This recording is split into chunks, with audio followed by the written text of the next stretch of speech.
আসসালামু আলাইকুম। আমি হালিমাতুস সাদিয়া, রাজধানী আইডিয়াল কলেজ, প্রভাষক সমাজকর্ম। আমার প্রিয় শিক্ষার্থীবৃন্দ, আশা করি তোমরা সবাই আল্লাহর রহমতে সুস্থ আছো, ভালো আছো। আশা করছি ঠিকমতো পড়ালেখা করছো। আমরা আজকে বাংলাদেশের মৌলিক মানবিক চাহিদার বর্তমান যে পরিস্থিতি, সেই পরিস্থিতি সম্পর্কে আমরা আজকে জানবো।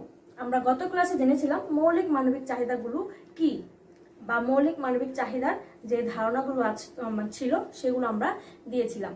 তো আজকে বাংলাদেশের মৌলিক মানবিক চাহিদার বর্তমান পরিস্থিতি প্রসঙ্গে কথাগুলো বলবো। তো বর্তমান পরিস্থিতি সম্পর্কে যদি আমরা বলতে যাই, তাহলে অবশ্যই আমাদের সমসাময়িক কিছু জিনিস আছে, সেই জিনিসগুলোর প্রতি খেয়াল রাখতে হবে।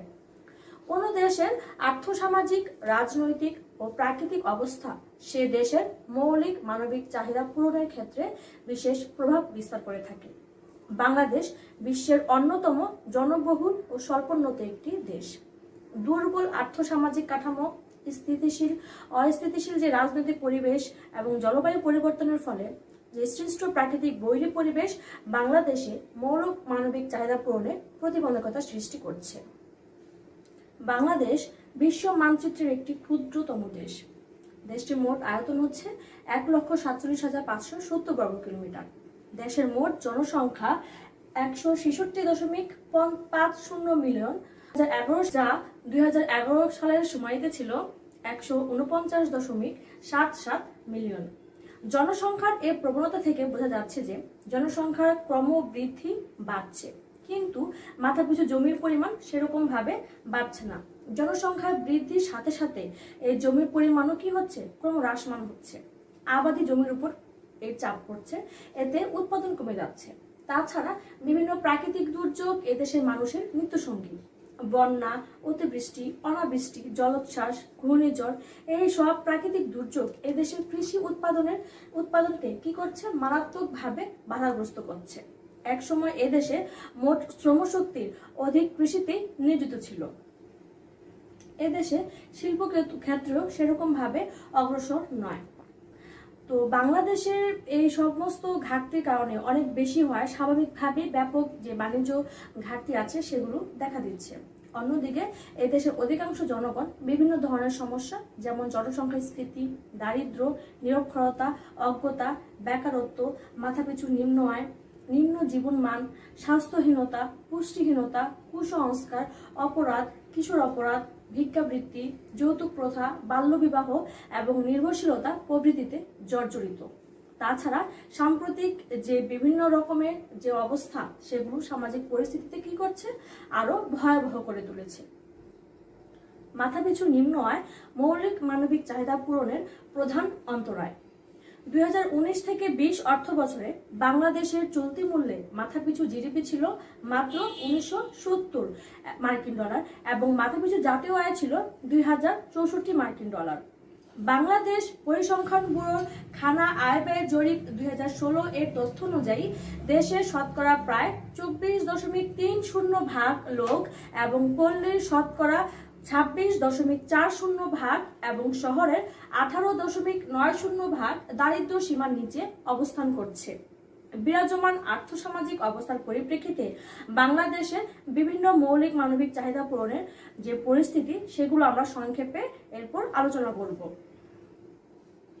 স্বাধীনতা অর্জনের পর থেকে এ পর্যন্ত এদেশের দারিদ্র্যক্লিষ্ট মানুষের জীবনযাত্রার মান উন্নয়নে বিভিন্ন পদক্ষেপ গ্রহণের ফলে দারিদ্র্যের মাত্রা কমেছে, অনেক কমেছে, সেটা সত্য।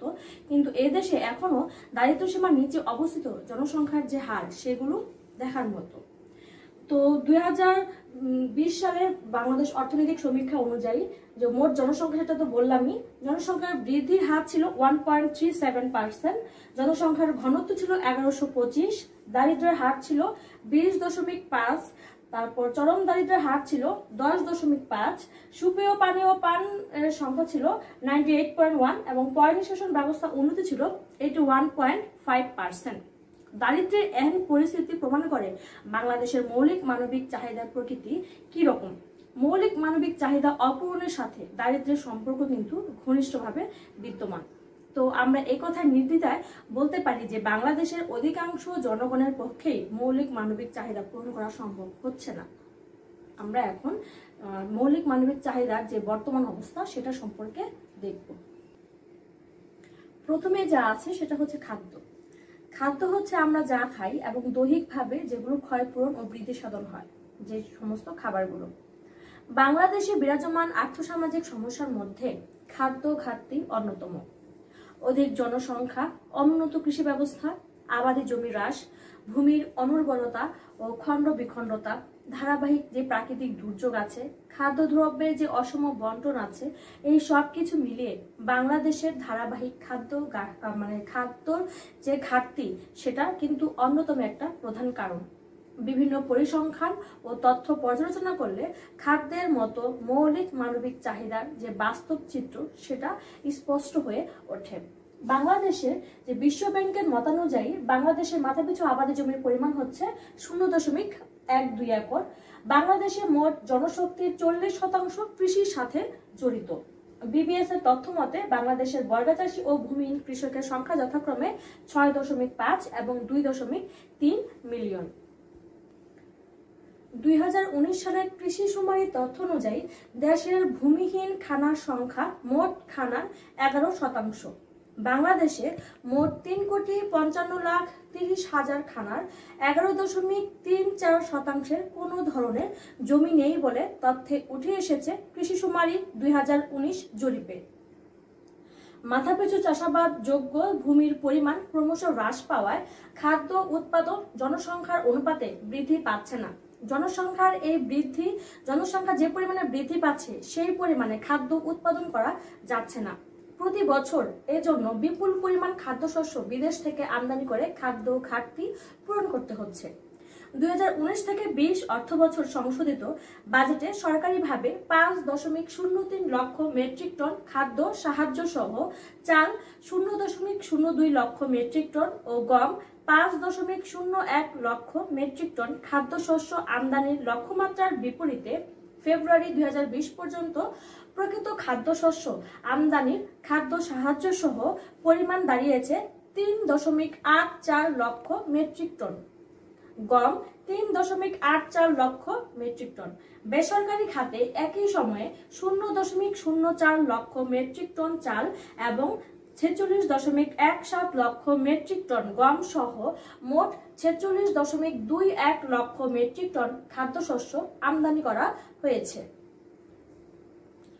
বাংলাদেশ পরিসংখ্যান ব্যুরো বিবিএস এর কৃষি ও মন্ত্রণালয় ও কৃষি সম্প্রসারণ অধিদপ্তরের সমন্বিত হিসাব অনুযায়ী 2018 থেকে 19 অর্থবছরে খাদ্যশস্যের মোট উৎপাদন হয়েছে 421.07 লক্ষ মেট্রিক টন।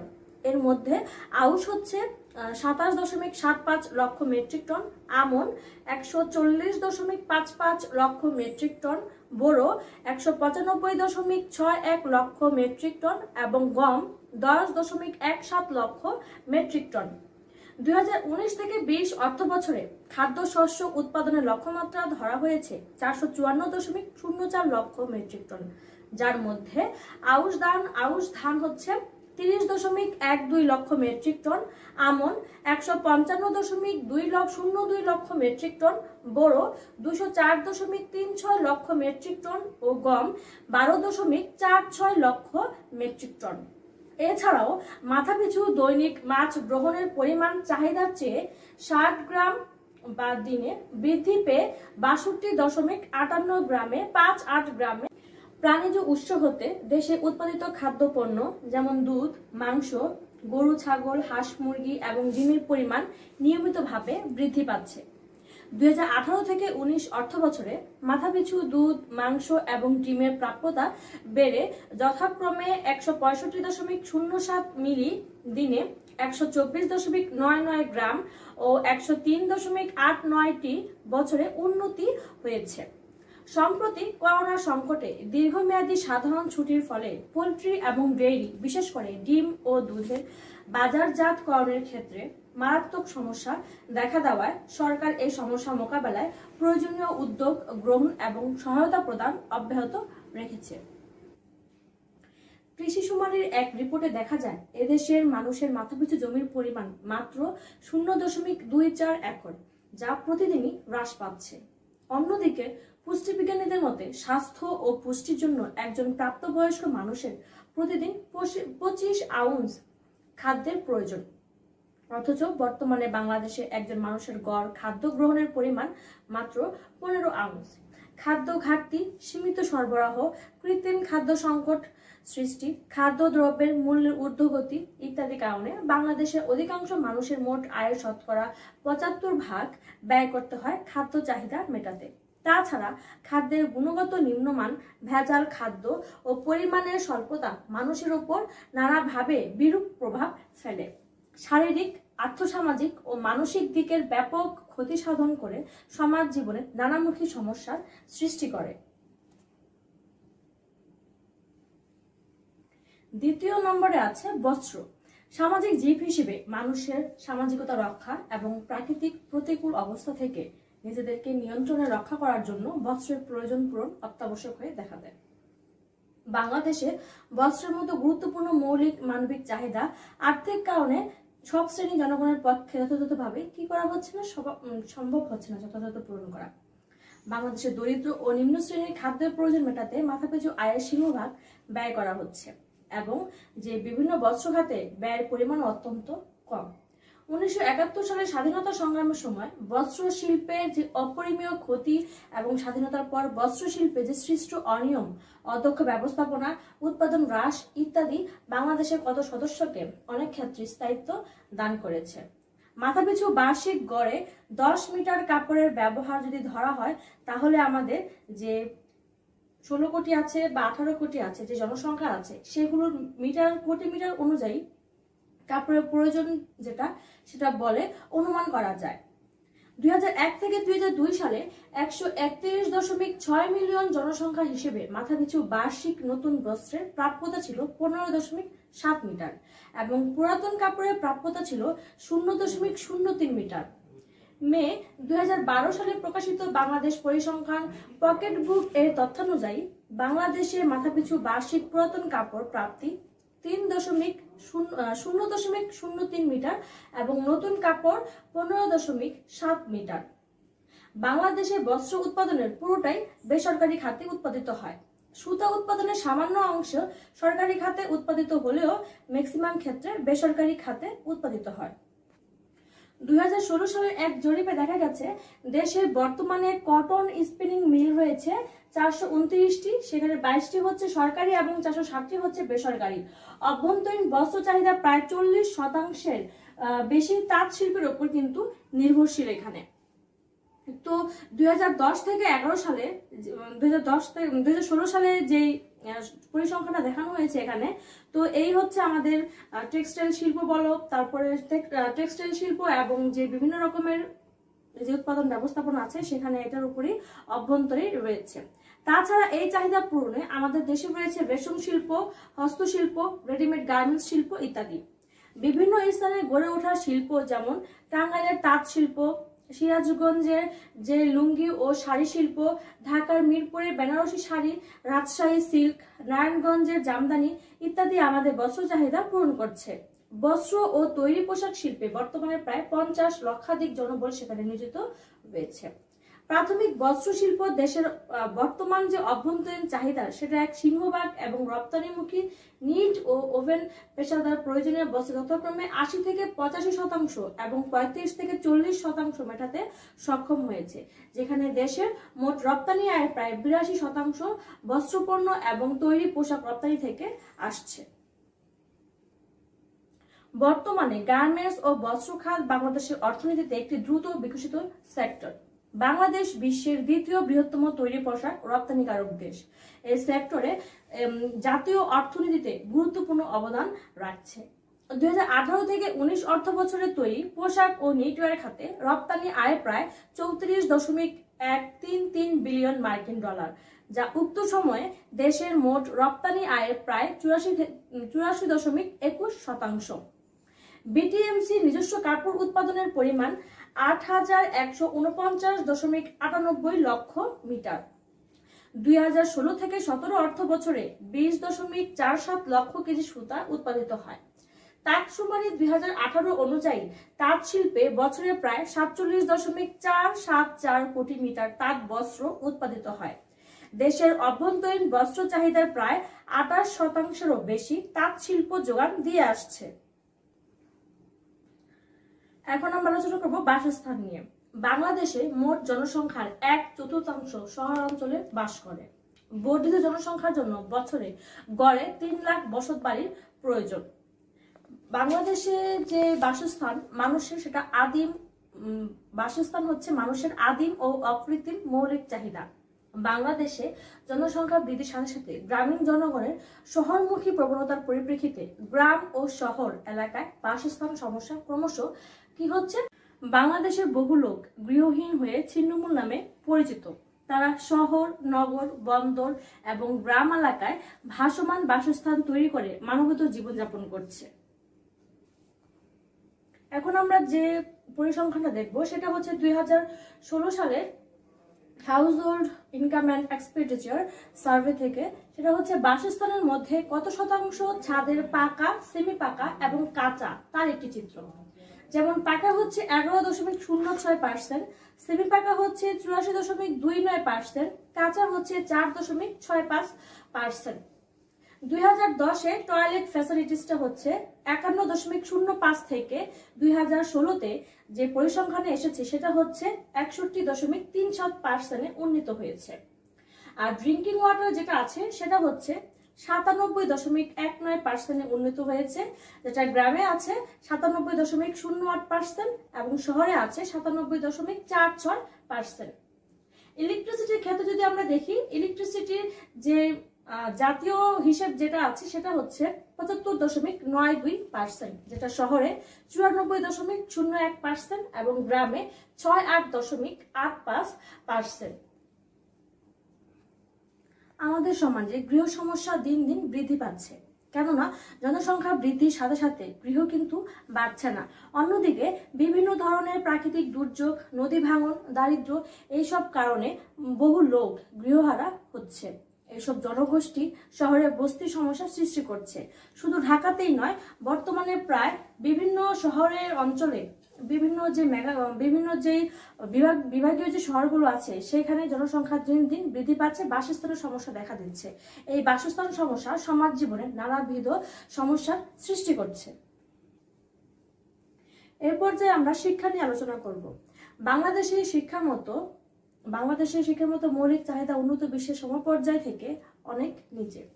বাংলাদেশ অর্থনৈতিক সমীক্ষা 2020 অনুযায়ী 7 বছর বয়সের উপরের জনসংখ্যার 74.4% শিক্ষিত, যার মধ্যে পুরুষের শিক্ষার হার শতকরা 76.5 এবং মহিলা 72.3%। প্রাপ্ত তথ্যানুযায়ী বাংলাদেশের 7 বছর বয়সের মোট জনসংখ্যার প্রায় 25.6% শিক্ষা থেকে বঞ্চিত। সেসিপের আওতায় যে সকল উপজেলায় সরকারি স্কুল বা কলেজ নেই সে সকল উপজেলায় 2009 থেকে এই পর্যন্ত 329টি বেসরকারি মাধ্যমিক বিদ্যালয়, 329টি বেসরকারি মাধ্যমিক বিদ্যালয় এবং 343টি বেসরকারি কলেজ সরকারিকরণ করা হয়েছে। 2019 সালে 1650টি হচ্ছে বেসরকারি স্কুল ও কলেজ এবং 1076টি হচ্ছে মাদ্রাসা ও কারিগরি শিক্ষা প্রতিষ্ঠান এমপিওভুক্ত করা হয়েছে। বাংলাদেশ কারিগরি শিক্ষা বোর্ড কর্তৃক অনুমোদিত সরকারি ও বেসরকারি শিক্ষা প্রতিষ্ঠানে মোট 10,226টি কারিগরি শিক্ষা প্রতিষ্ঠান রয়েছে। উচ্চশিক্ষার আওতা যদি দেখি আমরা, বর্তমানে পাবলিক বিশ্ববিদ্যালয়ের সংখ্যা 49টিতে উন্নীত হয়েছে। তন্মধ্যে 46টি হচ্ছে একাডেমিক কার্যক্রম চালু হয়েছে। অন্যদিকে বেসরকারি বিশ্ববিদ্যালয়ের সংখ্যা 105টি, তন্মধ্যে শিক্ষা কার্যক্রম শুরু করেছে 96টি। বাংলাদেশের জনসংখ্যা বৃদ্ধির সঙ্গে সামঞ্জস্য রেখে শিক্ষার সুযোগ সুবিধা বৃদ্ধির সীমাবদ্ধতার কারণে নিরক্ষরতার সমস্যা সমাধান হচ্ছে না। নিরক্ষর ও অদক্ষ জনশক্তি জাতীয় উন্নয়নে সক্রিয় অংশগ্রহণে সক্ষম হচ্ছে না। ব্যক্তিগত জীবনও এইসব নিরক্ষর লোক প্রয়োজনীয় জ্ঞান, দক্ষতা, মূল্যবোধ ও নতুন অভিজ্ঞতা অর্জনে ব্যর্থ হচ্ছে। বর্তমানে সরকারি পর্যায়ে শিক্ষার প্রতি বিশেষ গুরুত্ব দেওয়া হচ্ছে। শিক্ষার প্রসারের লক্ষ্যে গৃহীত সরকারি বেসরকারি কার্যক্রমের প্রভাবে শিক্ষার হার বৃদ্ধি পাচ্ছে। আমরা এখন যাব স্বাস্থ্য। স্বাস্থ্য মানুষের মৌলিক চাহিদার একটা অন্যতম পার্ট। স্বাস্থ্য মানুষের যেমন ব্যক্তিগত সম্পদ তেমনি জাতীয় সম্পদও বটে। স্বাস্থ্যহীনতার প্রভাবে মানুষ জীবন ধারণের অন্যান্য অত্যাবশ্যকীয় দ্রব্য অর্জনে সক্ষম হয় না। ক্রমবর্ধমান জনসংখ্যার সাথে সামঞ্জস্য রেখে স্বাস্থ্য রক্ষার সুযোগ সুবিধা এবং স্বাস্থ্যসেবার মান প্রত্যাশা অনুযায়ী যদি বৃদ্ধি না পায় তাহলে স্বাস্থ্যহীনতা সেটা থেকে প্রসারিত হচ্ছে। বাংলাদেশ অর্থনৈতিক সমীক্ষা 2020 অনুযায়ী আমরা এখন একটা সারণিক অর্থনৈতিক সমীক্ষা আমরা দেখতে পাচ্ছি। 17 থেকে 18 অর্থ বছরে ডিসপেন্সারির সংখ্যা ছিল 1362, ডিসপেন্সারি এবং হাসপাতালের শয্যার সংখ্যা ছিল 1,42,957টি। তারপর হচ্ছে রেজিস্টার্ড ডাক্তারের সংখ্যা ছিল 94,926টি, রেজিস্টার্ড নার্সের সংখ্যা ছিল 56,659টি। তারপর হচ্ছে রেজিস্টার্ড ধাত্রীর সংখ্যা ছিল 27,000, রেজিস্টার যক্ষ্মা ক্লিনিকের সংখ্যা ছিল 44টি, আর থানা স্বাস্থ্য কেন্দ্রের সংখ্যা ছিল 424টি। স্বাস্থ্যসেবা তথ্যের মধ্যে সংশ্লিষ্ট তথ্যের মধ্যে আমরা দেখতে পাচ্ছি ডাক্তার ও জনসংখ্যার অনুপাত 1:1724, স্থূল জন্মহার প্রতি 1000 জনে 18.1, স্থূল মৃত্যুহার 4.9, শিশু মৃত্যুহার প্রতি 1000 জীবিত জন্মে 21, 1 বছরের কম, সুপেয় পানি গ্রহণকারী 98.1, স্বাস্থ্যসম্মত পায়খানা ব্যবহারকারী 81.5, মাতৃমৃত্যুর অনুপাত প্রতি 1000-এ জীবিত জন্ম শিশু শহরে হচ্ছে 1.23, গ্রামে হচ্ছে 1.91। জনসংখ্যা বৃদ্ধি, প্রাকৃতিক দুর্যোগ, খাদ্য ঘাটতি, ভেজাল খাদ্যদ্রব্য, খাদ্য গ্রহণে নিম্নমান ও স্বল্পতা, চিকিৎসা সুবিধা ও স্বাস্থ্যসেবার স্বল্পতা, নিরক্ষরতা ও অজ্ঞতা ইত্যাদি কারণে স্বাস্থ্যহীনতা সমস্যা বিরাজ করছে। এখন আমরা যেটা দেখব সেটা হচ্ছে চিত্ত বিনোদন। বাংলাদেশে খাদ্য, বস্ত্র, বাসস্থান, শিক্ষা, স্বাস্থ্য এই চাহিদাগুলো যথাযথ পূরণ না হওয়ায় চিত্ত বিনোদনের মতো মৌল মানবিক যে প্রয়োজন সেটাও তেমন গুরুত্ব বহন করছে না। বাংলাদেশের নিজস্ব সাংস্কৃতিক ঐতিহ্যের সঙ্গে সামঞ্জস্যপূর্ণ চিত্ত বিনোদনের সুযোগ ক্রমশ সীমিত হয়ে আসছে। গঠনমূলক চিত্ত বিনোদনের সুযোগ সুবিধার অভাবে দেশে যুব সমাজের আচরণে বিচ্যুতি ঘটছে। স্যাটেলাইট প্রযুক্তির মাধ্যমে টেলিভিশনের শহর ও গ্রামে প্রচারিত বিদেশি অনুষ্ঠান সামাজিক ও সাংস্কৃতিক ক্ষেত্রে বিরূপ প্রভাব সৃষ্টি করছে। যুব অসন্তোষ, কিশোর অপরাধ প্রবণতা, মূল্যবোধের অবক্ষয়, সাংস্কৃতিক দ্বন্দ্ব ইত্যাদির অন্যতম প্রধান কারণ বিদেশি টিভি চ্যানেল, ইন্টারনেট, সিনেমা ইত্যাদিতে প্রদর্শিত দেশীয় সংস্কৃতির সঙ্গে সামঞ্জস্যহীন বিদেশি অনুষ্ঠান মানা। বাংলাদেশে এক গবেষণা জরিপে দেখা গেছে 2020-এর 2016 যে house hold income and expenditure যে সার্ভেতে আছে সেটা হচ্ছে যে মোবাইল ফোন ব্যবহারকারী হচ্ছে 92.50%, সেখানে গ্রামে হচ্ছে 91.20 এবং শহরে হচ্ছে 95.90% ফোন ব্যবহার করছে, মোবাইল ফোন ব্যবহার করছে। এছাড়াও বিভিন্ন মৌলিক মানবিক চাহিদা সমূহের মধ্যে চিত্ত বিনোদনের গুরুত্বপূর্ণ চাহিদা, কারণ চিত্ত বিনোদন আমাদের জীবনের ক্লান্তি, হতাশা, দুশ্চিন্তা ও অশান্তি দূর করে। আমাদের দৈহিক ও মানসিক স্বাস্থ্যের জন্য চিত্ত বিনোদন গুরুত্বপূর্ণ। সাধারণত বই পড়া, ব্যায়াম, খেলাধুলা, সিনেমা দেখা, নাটক দেখা, ছবি আঁকা, ছবি তোলা, ভ্রমণ, বাগান করা, উন্নয়ন কর্মকাণ্ডের অংশগ্রহণ করা প্রভৃতির মাধ্যমে আমাদের দেশের মানুষ চিত্ত বিনোদন করে থাকে। নাটক, যাত্রা গান, জারি গান, সারি গান, কবি গান, বাউল গান, পুঁথিপাঠ প্রভৃতি আমাদের দেশের গ্রামাঞ্চলে চিত্ত বিনোদনের প্রধান মাধ্যম, যদিও এখন সেরকম ভাবে দেখা যায় না। তবে শহর অঞ্চলে বিনোদনের মাধ্যম হিসেবে টেলিভিশনের ব্যাপক ব্যবহার রয়েছে। এর মধ্যে টেলিভিশনের কেবল সংযোগ রয়েছে। তো বাংলাদেশের যে বিভিন্ন রকমের বিনোদন আছে সেগুলোর গুরুত্বপূর্ণ একটা মাধ্যম হচ্ছে পত্রিকা। বিভিন্ন রকমের পত্রিকা বাংলাদেশে রয়েছে। আমাদের দেশের মানুষ বিনোদনের জন্য দেশের অভ্যন্তরে বিভিন্ন দর্শনীয় স্থানে ভ্রমণ করে নির্মল আনন্দ উপভোগ করতে পারে। বিভিন্ন রকমের ভাবে চিত্ত বিনোদন সেটা করা যায়। বাংলাদেশের চিত্ত বিনোদনের ব্যবস্থা সুষ্ঠুভাবে বিকাশ লাভ সেরকম ভাবে করেনি। তবে চাহিদার তুলনায় চিত্ত বিনোদনমূলক কর্মসূচি নিতান্তই অপ্রতুল। চিত্ত বিনোদনের জন্য যেসব কর্মসূচি চালু রয়েছে তা সাধারণত বিভিন্ন সেক্টরগুলোতে হয়ে থাকে। তো আজকে এই পর্যন্তই। বর্তমান যে পরিস্থিতি বাংলাদেশে দেখালাম, খাদ্য, বস্ত্র, বাসস্থান, শিক্ষা, স্বাস্থ্য এবং চিত্ত বিনোদন। আশা করি সেটা কিছু হলেও উপকৃত হবে এবং সেটা সমসাময়িক প্রেক্ষাপট অনুযায়ী বিভিন্ন রকম ভাবে কিন্তু চেঞ্জ হতে পারে। পরিসংখ্যানগুলো বিভিন্ন রকম ভাবে চেঞ্জ হতে পারে, কম বেশি এরকম হবে। তো সেরকম ভাবে সুন্দরভাবে গুছিয়ে লিখতে হবে, জানতে হবে। তো আজকে এ পর্যন্ত, সবাই ভালো থেকো, সুস্থ থেকো।